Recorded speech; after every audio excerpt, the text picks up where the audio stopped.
I'm often an apologist when it comes to big franchises. I have overlooked a lot in Marvel, DC, and Star Wars in favor of pure, unadulterated entertainment. Since Star Trek returned to the small screen and Alex Kurtzman's expanding portfolio of Paramount Plus series with Discovery, I have found a lot to enjoy in each and every series. With Prodigy and Lower Decks having taken a new angle to Gene Roddenberry's creation through animation, Picard mined nostalgia for the next generation. At the same time, Strange New Worlds harkened back to the heyday of the original series. Discovery, while it had its fans, was the most divisive Star Trek creation with its revisionist take on canon that resulted in a time travel plot device to distance the series from the rest of the franchise. One of Discovery's brightest spots was Michelle Yeoh's performance as Philippa Georgiou, the deceased Starfleet captain replaced by her parallel universe doppelganger, a bloodthirsty dictator.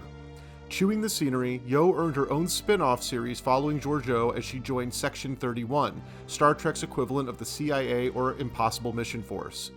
With her Oscar win and dwindling availability, Star Trek Section 31 was changed from a series to a feature film with the potential for spin-offs down the line. Having seen Section 31, I can say the outlook for sequels is illogical. When we last saw Philippa Georgiou, she was working for Section 31 and partnered with the crew of the USS Discovery to stop rogue Agent Leland, who had merged with an AI intelligence known as Control.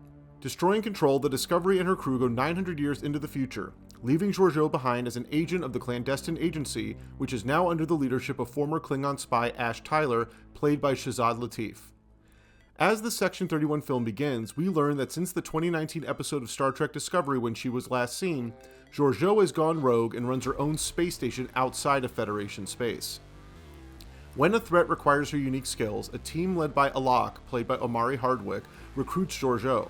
Alok's team includes Quasi, played by Sam Richardson, a cameloid shapeshifter who can look like anyone and whose species was last seen played by Iman in Star Trek VI The Undiscovered Country. Fuzz, played by Sven Roygrok, is a Vulcan with a very different personality from what we have seen on screen before. Zeph, played by Robert Kaczynski, is another agent who wears an exoskeleton suit and has dysmorphia issues. Mel, played by Umberly Gonzalez, is a Deltan who uses her sexual magnetism to make people do her bidding. You might remember this species from Star Trek The Motion Picture. The final member of the crew is Rachel Garrett, played by Casey Roll, a Starfleet officer who franchise fans know eventually becomes the ill-fated captain of the USS Enterprise C, seen briefly in an episode of The Next Generation. This ragtag team is full of weirdos, dropouts, and criminals and is meant to evoke the kooky dynamic of Guardians of the Galaxy, but doesn't have nearly the charisma.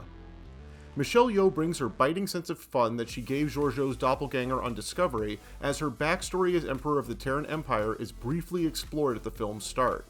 The item that Section 31 is after has a direct connection to Georgiou's parallel world, which forces the former despot to team up with the squad sent from Starfleet on the covert op. Everyone in the group has the requisite skills and personality differences that would have made for good character development in a long-form series.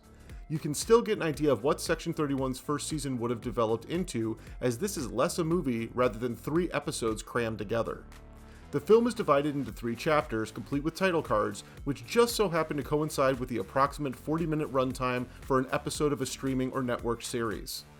Had these been 3 episodes of a season, I would think this was the first, second, and final entries in a 10-episode run. Watching Section 31 feels like you checked out the premiere episode of a new show and then missed everything until the finale. The pacing worsens the disjointed structure, which does away with any consistent momentum. To avoid spoiling the big twists in store for the most ardent Trekkies, Section 31 builds towards what it thinks will be a shocking reveal that may have worked had it been stretched out and earned over more time. As it stands, characters are killed off without a second thought, but because we have no time to care about them, the impact of their demise is negligible. Michelle Yeoh never gets the opportunity to really inhabit her role as she did on Discovery, but since we know Georgiou already, she's the easiest to align with. Played as something of an anti-hero, Georgiou's connection to the villain and the weapon they are both vying for makes it even harder to like her since she is a monstrous totalitarian, albeit a redeemed one, who massacred billions. But because she's a quote-unquote badass bitch, we're supposed to forgive her? Star Trek Section 31 makes a huge mistake in investing in the opposite of Gene Roddenberry's utopian vision for this universe by instead investing in terrible, broken people motivated by greed and self-gain rather than the betterment of the galaxy. Written by Craig Sweeney, who scripted an episode of Star Trek Discovery and served as a consulting producer, Section 31 is directed by veteran Trek helmer Olatunde Osunsanmi, who has helmed 16 episodes of Discovery and serves as an executive producer on the upcoming Starfleet Academy series. Watching Section 31 does not feel any more cinematic than any other Paramount Plus Trek series, with the production values identical to the prior entries in the franchise.